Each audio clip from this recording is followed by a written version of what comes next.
नमस्कार दोस्तों, मैं राहुल सिंह स्वागत करता हूं आपका मेरे यूट्यूब चैनल पर। जैसे कि हम SSCGD 2022-23 के प्रीवियस ईयर क्वेश्चन कर रहे हैं और इससे पहले हम 2024 के प्रीवियस ईयर क्वेश्चन कर चुके हैं। अगर वो सारी क्लासें आपने नहीं देखी है तो आप हमारे यूट्यूब चैनल पर जाकर वो सारी क्लासें देख सकते हैं। मतलब उमेश और रमेश एक कार्य को 28-21 दिनों में पूरा कर सकते हैं। उमेश से शुरू करते हुए ये भी एक आध दिनों में काम करते हैं, काम के दिनों में समाप्त हो जाएगा। देखो दोस्त, बात करूँ उमेश की, उमेश 28 दिनों में कर सकता है, और रमेश की बात करूँ, रमेश 21 दिनों में कर सकता है। काम मान लो 7 चौक 28 और 3 बच जाएगा, तो ये होगा टोटल काम। तो यहाँ से उमेश की क्षमता आएगी 3, रमेश की आ जाएगी 4। ठीक है, काम मान लो 7 चौक 28। देखो 7 चौक 28, 28 दिया 84, टोटल काम कितना हो गया 84। अब एक आधा दिनों में काम करेंगे, मतलब 2 दिनों में कितना काम हुआ 7, और काम कितना करना है 84, कितने गुणा हो रहा है 7 एकम 7, 7 दूनी 14, 12 गुणा, तो 12 दूनी 24, आंसर आ गया 24 दिन। ठीक है, नेक्स्ट क्वेश्चन। मुन्ना ने 1500 रुपये प्रत्येक में 2 हैंडबैग खरीदे। ठीक है, उनमें से एक बैग को उसने 8% के लाभ पर और दूसरे को 4% की हानि पर बेच दिया। पूरे लेन देन में उसका लाभ या हानि परसेंट बताओ। देखो, एक बात को समझो, 1500 रुपये का प्रत्येक पहले पहले को तो देखो 1500 रुपये का ये, इसको 100 की चीज़ सॉरी, तो यहाँ से ये 100 की चीज़ कितने बेचेगा, 100 की चीज़ बेच देगा कितने में, 108 में, 108 में। और यहाँ से 100 की चीज़ कितने बेच देगा, यहाँ से 100 की चीज़ बेचेगा 96 रुपये में। वैसे लाभ परसेंट हानि परसेंट पूछिए तो कोई दिक्कत नहीं है। ये आ गया 200 रुपये, यहाँ से कितना आ जाएगा 98, तो 8 6 14 9 10 और 2 204, तो कितने का प्रॉफिट होगा 4 का, कितने पे 200 पे गुणा 2, तो 100 से 2, 2 से 2%, तो 2% लाभ होगा, इसको लिखना चाहिए था लाभ। चलो कोई बात नहीं। मतलब 65 रुपये की धनराशि 3 वर्ष में 21,515 का चक्रवर्ती ब्याज प्राप्त होता है, तो राशि पर रूप से चक्रवर्ती होने वाले ब्याज की दर बताओ। देखो 65,000 रुपये की राशि थी, तो अमाउंट और प्रिंसिपल का रेशियो ले लो। अमाउंट ये हो गया, सॉरी प्रिंसिपल ये हो गया, अमाउंट निकालने के लिए दोनों को जोड़ दो, तो 5 1 5 और 6 6, काट लो 5 से, तो 13 पंच 65 होता है, तो 13,000 जाएगा। ठीक है, 5 से इसको काटेंगे, 5 के 5, कितने बच्चे 16, 5 दिए 15, 5 दिए 15, ठीक है 0, 5 दिए 15। ठीक है, सही है कि नहीं,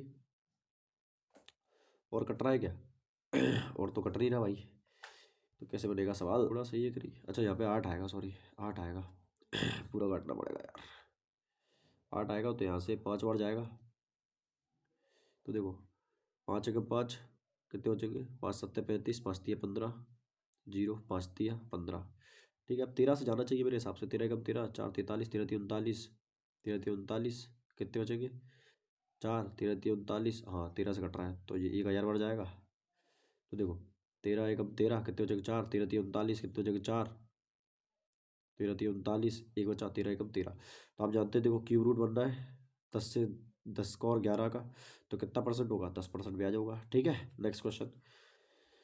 13 14 15 सेंटीमीटर भुजाओ वाले त्रिभुज का क्षेत्रफल, याद रखना 84 सेंटीमीटर आंसर होता है। ये क्वेश्चन बहुत बार पूछता है, याद रखना है आपको। 13 14 15 सेंटीमीटर वाले त्रिभुज का क्षेत्रफल हमेशा कितना होता है 84 होता है। बाकी आप चाहो तो S into S minus A, S minus B, S minus C लगा सकते हो, यूज फॉर्मूला। ठीक है, आ गया। एक ट्रेन की लंबाई 150 मीटर है, समान दिशा में 2 किलोमीटर की चाल से चलते हुए व्यक्ति को 3 सेकंड में पार कर जाती है। ट्रेन की चाल निर्धारित कीजिए। देखो 150 मीटर की है, अब आदमी की कोई लंबाई होगी नहीं, लेकिन जब वो आदमी इस साइड आ रहा है और ट्रेन भी इस साइड आई है, तो ट्रेन की लंबाई मान लो एक्स है, चाल सॉरी, तो इनकी चाल घट जाएगी, जुड़ जाएगी ना, घटेगी क्यों, चलते हुए ये समान दिशा में, अच्छा समान दिशा में जा रहा हो तो चाल क्या हो जाएगी, घट जाएगी चाल, तो एक्स माइनस 2 है ना। और कितना समय लग रहा है 3 सेकंड। अच्छा बताओ, यहाँ पे इसको बस मीटर पर सेकंड बनाने के लिए 5 इंटू 18 करना पड़ेगा कि नहीं करना पड़ेगा, सर बिल्कुल करना पड़ेगा। बस काट दो, 3 से 3 से 18, ठीक है, 15 छः 90, 900 बराबर ये कितना आ जाएगा, तो 5x माइनस 10, तो 10 को उधर लेके आएंगे, 910 आ जाएगा बराबर 5, तो 5 से काटेंगे, 5 एक 5, 5 40, 5 दूनी 10, 182 किलोमीटर बराबर मेरा आंसर आ जाएगा। ठीक है,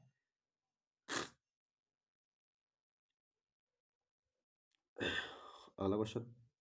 अब्दुल का वेतन 15,000 रुपये प्रति माह है, 1.5 लाख रुपए अपने वेतन का 10% स्कूल की फीस में भुगतान करने पर खर्च करता है, यानी 10% कितना करेगा 15,000 रुपये खर्च करता होगा। ठीक है, फीस का भुगतान, हाँ अब जुलाई के महीने में उसके वेतन में 3% की वृद्धि हो गई, लेकिन उसी महीने स्कूल की फीस में 5% वृद्धि हुई। यदि अन्य व्यय पूर्ववत है, तो जुलाई के महीने में बचत शुद्ध में परिवर्तन बताओ। अच्छा मुझे बताओ पहले 1.5 लाख रुपए, 1.5 लाख खर्च करता था। ठीक है, 1.5 लाख था उसका वेतन। अब कितना हो गया नया वेतन, कितना हो गया नया? 3% क्या हो गई, वृद्धि हो गई ना। 3% कितना होगा? 15 3 45, 4500 की वृद्धि हो जाएगी। तो 1.5 लाख में 4500 जोड़ देंगे तो 4500 तो जाएगा 154,500, यही हो जाएगा ना। 1,54,500। ठीक है। अब बोला पहले 10% देता था, पहले 15,000 देता था स्कूल की फीस। अब कितना देता है भाई? तो अब दे देता है 5% की वृद्धि कर देता है। 5% वृद्धि हुई इसमें, तो 15 5 75 कितनी हुई? 15 15 75, 750 की। 15 5 75 देखो पहले 15,000 थी। ठीक है, अब 15 5 75 तो 750। 5% की हो गई ना, 0 5 7 5 1, 15,750 हो गई। कितने की? 15,750। अब पूछ क्या रहा है? पूछ मुझे रहा है तो जुलाई महीने में उसकी बचत में शुद्ध परिवर्तन बताओ। बचत में शुद्ध करने की जरूरत थी नहीं, मुझे बताओ। यहाँ कितना बढ़ा था? 4500 बढ़ा था, फालतू में किया है। यहाँ कितना बढ़ा? 750। 750 उसको ज़्यादा देना था, वेतन 450 बढ़ा और 750 ज़्यादा खर्च हो गया, तो कितना बचेगा? 3750 बचेगा भाई। कितना बचेगा? 3750। इतना करने की जरूरत थी नहीं है ना, केवल यहाँ से मेरा आंसर आ जाता। ठीक है, ये आपका आंसर हो गया। देखो 7 × 21 = 6, 27/7। और इसको गुणा बना दो, 5 7 35 36/37, 5 7 35 36, 36/7। तो ऊपर 7 रख दो, नीचे रख दो 36। ठीक है, तो ये सही है। अब 7 से 7 कट गया, और देखो 9 × 3 = 27, 9 × 4 = 36। ठीक है, अब देखो डिवाइड, 5 × 4 = 20, 21/4। तो 4 ऊपर 21 नीचे, तो 3 से 7 बार और 4 से 4, तो 1/2 आना चाहिए आंसर है। 1/7 आना चाहिए यार आंसर तो। 1/2 कैसे आ रहा है? 321 यही होना चाहिए मेरे हिसाब से आंसर तो। ठीक है, देखते हैं भाई। मतलब एक अर्धगोले का आयतन बताओ ज्ञात की जिसकी त्रिज्या दी है। तो देखो अर्धगोले का आयतन होता है 2/3 πr3। तो 22/7 πr3। तो इसको लिख सकता हूँ मैं 11/10, 11/2 है ना। 11/2 गुणा 2, 11/2, 11/2। ठीक है, यही तो बात है। तो देखो ये कितना हो जाएगा? ये हो जाएगा 1331, 1331 गुणा कर देंगे 2 से, 4 से कर दो, 4 से। तो 4 × 4 = 12, 4 × 12 = 1 13, 4 × 4 = 5, और गुणा कर दो 11 से। अरे यार क्या कर रहा हूँ? देखो ये बात को समझो ध्यान से पहले। इस 2 से ये 11 बार चला गया, इस 2 से ये 2 तक खत्म हो गया। ठीक है, और कुछ कटेगा नहीं। तो 1331 गुणा 11, तो देखो 3 4 6 4 1, तो वो आए 14643। और नीचे कितना बचेगा? तो 3 7 21 42, 42 बचेगा। और 42 से कितनी बार जाएगा? तो 3 बार तो चला ही जाएगा। 4 × 3 = 12 126। 126 चला गया, कितना बचा? 20, तो ये होगा 204। तो 4 से 42 से 5 बार जाएगा, 5 बार तो नहीं जाएगा, 5 बार नहीं जाएगा, 4 बार जाएगा। तो 34 से शुरू होगा भाई। 4 दूनी 8, 4 चौक 16, 168। अब कितना बचेगा? 204 था ना, तो 204। 14 में से 8 गए 6, 10 में से 9 में से 6 गए 3, 36। अब कितना बचेगा? 3, 300। अब 9 बार तो जाएगा नहीं, 8 बार नहीं जाएगा दोस्त। तो 348 है ना। अब लगाएगा पॉइंट, 348 का पॉइंट लगेगा, तो ये मेरा आंसर हो जाएगा दोस्त। ठीक है, नेक्स्ट। प्रसाद अकेले कार्य को 144 दिनों में पूरा कर सकता है। 16 दिनों के बाद उसी कार्य को पूरा करने के लिए प्रसाद जैसी दक्षता वाले कितने लोग चाहिए? बहुत सिंपल क्वेश्चन है, एक बार बताओ। प्रसाद की क्षमता एक मान लो, तो एक क्षमता से 144 टोटल काम हो गया। अब बोला 16 दिनों में काम करना है। काम कितने दिनों में करना है? 16 दिनों में। ठीक है, तो प्रसाद जैसे 9 लोग चाहिए होंगे, तभी तो 16 नंबर 144, 16 144 से 144 कट जाएगा, तो आएगा 9। आंसर हो गया आपका। ठीक है कि नहीं? लाइन में आर रिलेटिव प्राइम कौन से हैं? ऐसे दो नंबर जिनका एचसीएफ 1 आ जाए। देखो यहाँ पे एचसीएफ 2 आ जाएगा, खत्म।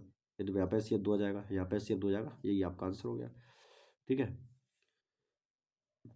3 के छोटे के बराबर एकल छूट बताओ। देखो 20% मतलब 5 की चीज 4 में, 5% 20 की चीज 19 में, 2% 50 की चीज़ 49 में, ठीक है, 50 की चीज़ 49 में, 4 से 5 बार चला गया, 25 पंच 125, 1250 आ गया, 19 90 171 असली 70, 19 चौको 76, 76 और 7 कितना होता है 83, 76 और 7 83 10 93, 931, कितने की छूट दे दी, तो देखो 9 + 60 59 की छूट यहाँ और 250 की छूट यहाँ पर दे दी, तो टोटल 9 6 5 11 और 319 की, तो 319 बटे कितना आएगा 1250 गुणा 100, तो 0 से 0 खत्म हो गया, 5 से 5 दूनी 10, 5 दूनी 10 55 25, 319 638 बटे 25, तो 25 से काटेंगे तो 25 दूनी 50, कितने हो चुके 13, 138 25 पंच 125, ठीक है, तो फिर भी जगह 13, तो फिर से कितना हो जाएगा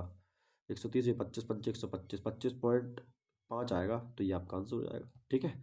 नेक्स्ट क्वेश्चन, 8 6 8 12 20 प्रति में समान में समान संख्या घटाई जाती है, परिणामी संख्या समान अनुपात में होती है, तो घटाई की संख्या बताओ, देखो 6 - x रहा होगा, ऐसे ही 8 - x रहा होगा बराबर, और 12 - x और 20 - x, ठीक है। ऐसे क्वेश्चन में देखो आप ऐसे करेंगे, क्रॉस मल्टीप्लाई से करेंगे तो इक्वेशन बन जाएगी, कोई मतलब नहीं है, क्वार्टर बन जाएगी ना, तो आप क्या करो, इनका गैप बराबर कर लो, यहाँ पर गैप कितना है 2, यहाँ पर गैप कितना है ये 20 था ना लास्ट में, यहाँ गैप है 8, तो यहाँ भी 8 बनाने के लिए 4 से मल्टीप्लाई करना पड़ेगा, तो देखो ये 4 6 24 -4x, नीचे वाले को छोड़ दो, अब देखो यहाँ किससे किया गया है, यहाँ किसी से किया गया, तो ये 12x - x, इस x को वहाँ लेके आएगा तो बेटा 3x हो जाएगा, और ये आ जाएगा 12, तो 12 बराबर 3x, x की वैल्यू कितनी आ गई यहाँ से 4, ये आपका आंसर आ गया, ठीक है। नेक्स्ट क्वेश्चन, दो उम्मीदवारों के बीच चुनाव डाले गए 70% मत प्राप्त करने वाले उम्मीदवार को 1600 मतों से बहुमत चुना जाता है, जीतने वाले उम्मीदवार के पक्ष में कितने लगे, देखो जीतने वाले को 7 मिले, टोटल वोट 10 रहेगा, तो आने वाले को 4 मिले, 3 मिले होंगे, अंतर कितने का, एक बीच का गैप कितना है 4, उसके हिसाब से 16, एक की वैल्यू 4, पूछा क्या है जीतने वाले के पूछे, तो 4 7 28, आपका आंसर आ गया, ठीक है। एक स्पोर्ट में 86% सदस्य पुरुष है, 14% सदस्य महिला है, यदि पुरुषों का औसत आयु 25 है, महिलाओं का औसत आयु 35 वर्ष है, सभी सदस्यों का औसत आयु बताओ, देखो पुरुषों का कितना है 25 साल है, महिलाओं का कितना है 35 साल है, बीच का निकालना है आपको, पुरुषों की संख्या कितनी है 14 है, रेशियो बना लो, तो ये आ जाएगा 7 4 43, तो आ जाएगा 43 और बराबर 7, तो कैसे निकलता है, इन दोनों का जो योग है 10, इसके बराबर बटे में रख दो 50, तो एक की वैल्यू आएगी 1/5, तो बेटा 7 की वैल्यू कितनी आएगी 7/5, तो यहाँ से रहेगा 1.2, है ना, निकलेगा 1.2, तो देखो ये बड़ा है, तो ये वाला नंबर इससे छोटा रहा होगा, इससे बड़ा रहा होगा, तो 25 में 1.2 जोड़ेंगे तो कितना का 26.2, 25 यहाँ से 1.4 ही आएगा ना, 5 को 20 होता है ना, तो 26.4 आपका आंसर आएगा, ठीक है। और वैसे 26.2 भी लगा सकता था मैं भाई, या गलती हो जाती, कोई बात नहीं, देखो इसका 73 रुपये निकालना है, तो देखो b² - a², देखो दोस्त तीसरा अनुपात निकालना तो कैसे जाएगा, आप जानते हैं b² - a² upon b² - ab, यहाँ रखेंगे b² - ab, क्या मान लो x मान लो तीसरा अनुपाती, तो क्रॉस इसको यहाँ ले जाओ x को, और इनको यहाँ ले आओ, तो ये हो जाएगा x बराबर b² - ab multiply b² - ab upon में रखेंगे, ये आ जाएगा b² - ab, b² - a² sorry, ठीक है। तो आप देखेंगे मैं इस वाले में पोर्शन में से b कॉमन लूँगा, तो यहाँ से b लूँगा कॉमन, तो यह आ जाएगा b - a, और यहाँ से भी b कॉमन ले लूँगा, तो ये भी आ जाएगा b - a, और नीचे इसका स्क्वायर खोल दूँगा तो ये आएगा b - a into b + a, तो देखो ये b - a से b - a कट जाएगा, तो ऊपर आ जाएगा b², और मल्टीप्लाई में आएगा b - a, और वो नीचे का बचा b + a, क्या बचेगा b प्लस, अरे चल जाए यार b + a, तो ये आपका आंसर आ गया, ठीक है। नेक्स्ट क्वेश्चन, बोला है कि एक व्यक्ति 1330 रुपये उधार लेता है, इससे पहले दूसरे तीसरे वर्ष के अंत में समान वार्षिक किस्तों में 10% चक्रवृद्धि ब्याज की दर से वापस चुकाने का वचन देता है, प्रत्येक किस्त कितने की, देखो पहले वर्ष 10 से 11 होगा, दूसरे वर्ष 100 से 121, और तीसरे वर्ष 1000 से 1331, किस्त समान कर लो भैया, तो यहाँ 11 से या 121 से, तो यहाँ से 121 से करेंगे तो 102 आ जाएगा, यहाँ 11 से करेंगे तो ये 1100 आ जाएगा, या 1000 से आ जाएगा, ठीक है, तो जो ये आ जाएगा 101 3 1। तो इतने की वैल्यू दी, एक की वैल्यू एक आ जाएगी, किसने निकालनी तो इतनी ये किस्त आ गई। ठीक है, खत्म हो गया सवाल। नेक्स्ट क्वेश्चन, एक दुकानदार एक वस्तु को 880 बेचने पर 10% लाभ कमाता है, बिक्री में कमी के कारण वह पिछली विक्रय मूल्य पर 25% छूट देता है, इस बिक्री का लाभ बताओ। देखो 10% का लाभ मतलब 11 की वैल्यू 88, एक की वैल्यू कितनी आ जाएगी 8, 10 की वैल्यू 100 की वैल्यू 800, मतलब क्रय मूल्य कितना आ गया 800। बोला है कि बिक्री में कमी हो गई तो क्या पिछला जो क्रय मूल्य था यानी 880, इससे 5% कमी कर देता है, मतलब 4/3 सॉरी 3/4 बेचेगा, बेचेगा ही नहीं बेचेगा। तो देखो 0 से 0 खत्म कर दो, ये 10 बार, ये 11 बार, अब ये आ जाएगा यहाँ 40, और ये आ जाएगा 33। तो कितनी कमी आएगी 7, कितने पर 40 पे गुणा 100। तो देखो 20×2 = 40, 20×5 = 100, ये आ गया 35/2, 35/2 मतलब 7.5 की हानि। ठीक है, मतलब 40 तक की सभी अवजय संख्याओं का औसत पूछा है। देखो 2 3 5 7 11 13 17 19 21 नहीं होती, 22 नहीं होती, 23 24 25 26 27 28 29 31 32 33 34 35 36 37 38 39 40, बस यही होती है। देखो तो जोड़ लो, जोड़ना बहुत खतरनाक काम है भाई, तो ढंग से जोड़ लो तो जुड़ जाएंगे। 3 2 5, 5 5 10। ठीक है, 10 और ये कितना हो जाएगा 30, 10 और 30 कितना हो जाएगा 10 और 30 40, 40 और 20, 40 और 20 कितना हो गया 60, 60 60 और ये कितना हो जाएगा ये 30 हो जाएगा, कितना हो जाएगा 30, 60 और 30 90, 90 और 60, 90 और 60 150, 150 और 30 37 कितना हो जाएगा 187 बटे कितनी संख्या है 1 2 3 4 5 6 7 8 9 10 11 12, तो 12 संख्या है। तो 12 एकम 12 कितना हो जाएगा 6, 12 पंचे 60, बहुत जोर जा रहा है भाई कितने चाहिए 12 पंचे 60। कहाँ गलत कर गए भाई, 2 3 5 7 11 12 नहीं होता, 13 14 15 13 14 नहीं होता, 15 नहीं होता, 16 नहीं होता, 17 ठीक है, 18 नहीं 19 21 नहीं होता, 22 नहीं होता, 23 ठीक है, 24 25 26 27 28 29 ठीक है, 31 नहीं होता, 33 नहीं होता, 34 नहीं होता, 35 नहीं होता, 36 नहीं होता, 37 ठीक है, जोड़ा तो सही है यार, तो क्या दिक्कत आ गई, दोबारा जोड़ना पड़ेगा क्या, मेरे अपने हिसाब से तो सही जोड़ा यार। देखो 3 2 5, 5 5 10, 10 7 17, 17 और 11 28, 28 3 31, 10 41, 41 और 7 48, 10 58, 58 और 9 58 और 9 67 और 10 77, 77 और 3 80, 80 और 100, 100 और 9 100, 100 और 20 कितना होता है 120, 120 और 9 कितना होता है 129, 129, 130, 160, 197 आएगा यार, 197/12 है ना। तो 12 एकम 12 कितना बचेंगे 7, 77, 12 × 72, तो 16 पॉइंट करके आंसर आएगा ये आपका आंसर। ठीक है, आज मतलब एक सब्जी विक्रेता 2 किलोग्राम बाट का वास्ते हुए उससे 100 ग्राम 100 ग्राम बोला 100 ग्राम कम है, विक्रेता ने एक ग्राहक को उसी बाट का उपयोग करके 44 रुपये में 2 किलो आलू बेच दिए, 18 रुपये प्रति किलोग्राम आलू दर से खरीदा था, आलू बेचने पर उसे कितना लाभ हुआ। देखो दोस्त, देखो जरा मुझे एक बात को समझाओ क्या, कि सर 2,000 रुपये 2,000 ग्राम, मैं ग्राम की मैं बात कर रहा हूँ, 2,000 ग्राम कितना दिया है आपको 1900 ही दिया है, 2,000 ग्राम में 1900 दिया है, तो कितना कमा लिया 100 ग्राम यहाँ से कमा लिया, मतलब 100 ग्राम आपका चूना लगा दिया। ठीक है, उसके बाद ये मुझे एक बात बताओ, और 44 में बेचा है और 18 में खरीद के लाया था, सॉरी 36 में, तो कितने का लाभ यहाँ से कमाया उसने, तो यहाँ से अपने से जो उसने लाभ कमाया वो 8 रुपये का यहाँ से कमा लिया। देखो 8 रुपये ये 8 रुपये ये हो गए।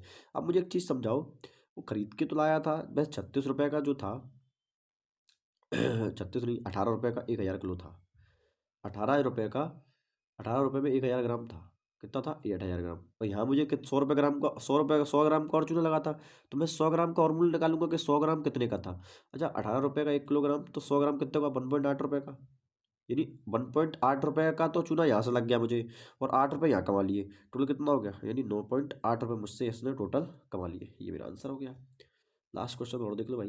प्रकाश धारा की विरुद्ध दिशा में 32 किलोमीटर की चाल और धारा की दिशा में 44 किलोमीटर की चाल से तैर सकता है। धारा की चाल बताओ, दोनों घटाओ कितना आएगा, 12, और 2 से डिवाइड कर दो, आंसर आ गया 6। ठीक है दोस्त, ये था आज का पेपर। मिलते हैं अगली क्लास में, तब तक के लिए धन्यवाद।